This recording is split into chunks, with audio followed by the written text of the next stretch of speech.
Hi Richard, it's Dr. Buford. We're just getting started on your right shoulder. We're looking at it from the back to the front. So we examined your shoulder before we started. There was no significant instability noted. Now we're just getting our first look inside. You're laying on your side, and as a result, the socket part of the joint is down below, and the ball is up at the top. If we were just standing behind you, your shoulder would look like this. If we were looking from behind you, and the arm is coming off to the right, because it's your right shoulder, and the socket's off to the left. But we have you laying on your side with your arm up in the air, and that's why we orient it like this. Now we're going to go ahead and start and look at things in a stepwise fashion. Here's the biceps tendon. We were a little concerned about that, but it looks okay. Can you go ahead and... So the biceps looks pretty good. It's got a sheath around it at the bottom, which is just one of the normal anatomical variants. Biceps anchor looks great here. We'll come around and look at the back of the shoulder. As you look back here, this is the posterior glenoid. Posterior joint capsule, a little air bubble. Capsule looks fine. No signs of any significant injury to the cartilage on the humeral head. And now we'll come back up and get a look at the cuff. This is one of the areas we were concerned about. So we can see some actual areas in the cuff where the tendon's not quite normal. See some of the yellow areas. That's just signs of degeneration. We're going to take a spinal needle and a marker stitch just to mark those areas to make sure they don't correspond to any tearing on the other side of the tendon when we change positions. Right now we're going to put a shaver in. You'll see it coming through the cannula there, and we'll go ahead and smooth out some of this torn labrum right here. Suction on the shaver.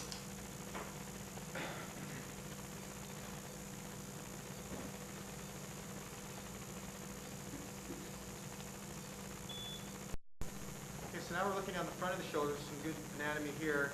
There's the middle glenohumeral ligament. Right here, crossing the subscap at the tip of the cannula. A little bit below that's the inferior glenohumeral ligament. You can see how they run basically parallel to each other. And then at the bottom here, we have the labrum and the inferior recess. That anatomy all looks good. We've smoothed out that little labral tear. It was right there. And what's left behind is just a few little frons or little area of fraying there that is not significant. As we look at the rotator cuff now, we're going to take our spinal needle. And we're going to pass right through that area that you see. It's a little bit anterior. We're going to come through the area basically right here. I don't see any calcium. Sometimes you see calcium when we do that.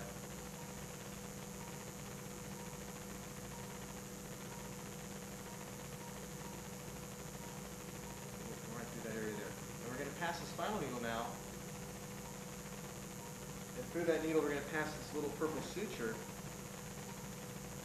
that allows us to find this area very quickly once we change positions with your shoulder. Pause. So just hit the button.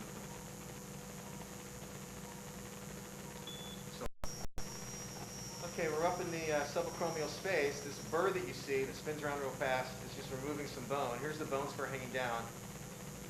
This is the main reason we're here. I'm glad that the rotator cuff is not torn also, because by taking off this big spur, you'll watch how we do it here. And it is truly a pretty aggressive bone spur.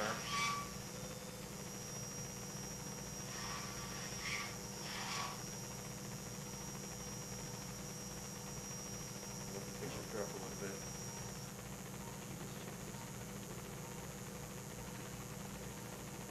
Okay, so you can see we still want to make this a little bit smoother.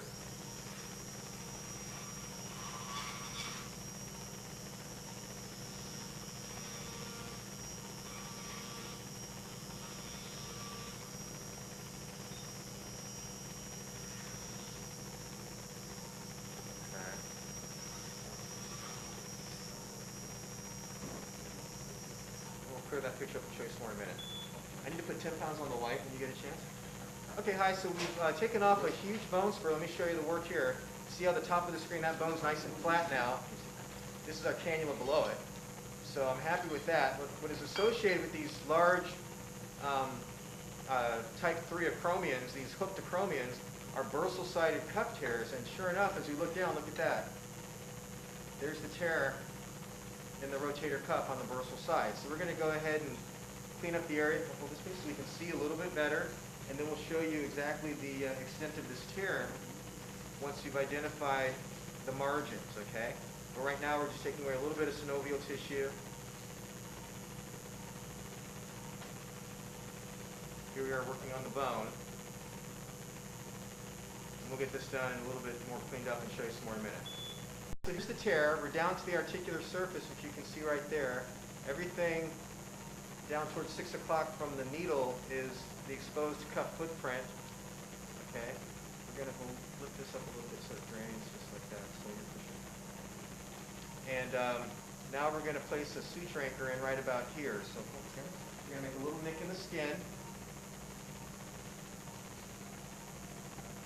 Okay, and we've got a little guide for our anchor that we're going to place in just a minute.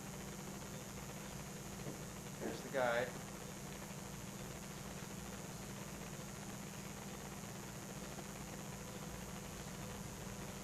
Okay, so now we'll get this lined up just the way we want it here. See? So there's the articular surface. We want to come back about 5 or 6 millimeters, which is about that distance right there. And from right there, we're going to tap down the anchor into the bone.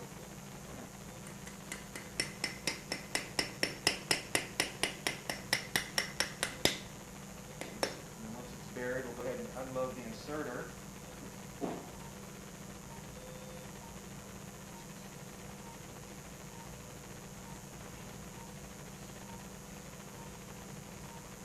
And then we pull out the guide. Now you'll see 3 sutures.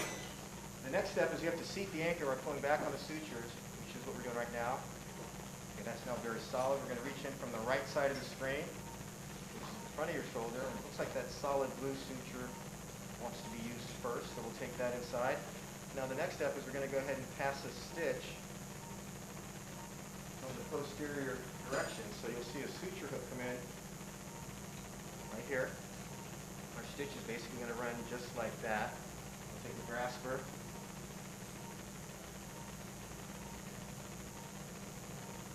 One of the main things we want to do here is make sure we get the full width of this tendon incorporated into the repair. So there you can see underneath.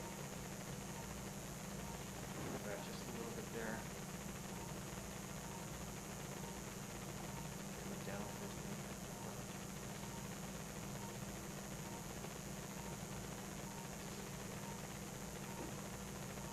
There we go. That looks like a good shot. We'll go ahead and feed that through. I'll show you some more in a minute. Pause. Pause. Okay, here we are with our second stitch.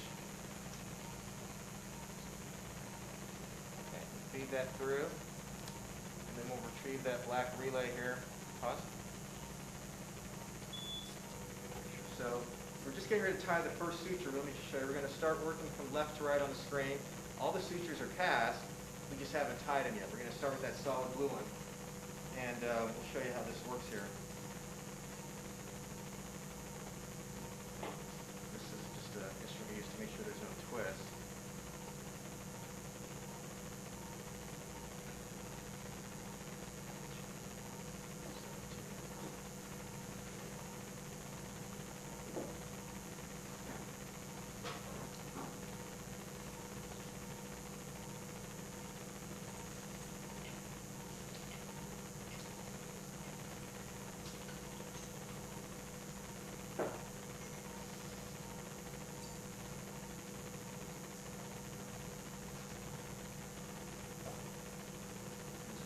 You can see how we're really able to snug this tendon down to the bone. So we'll keep working and show you some more in a minute.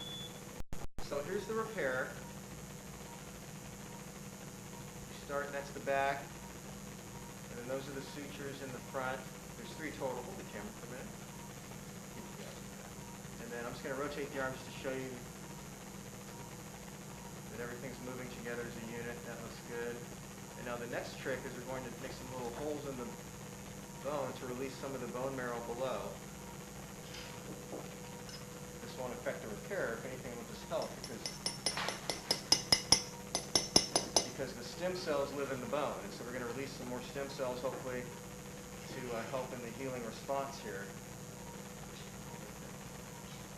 Usually with this size tear, 1 or 2 holes is enough.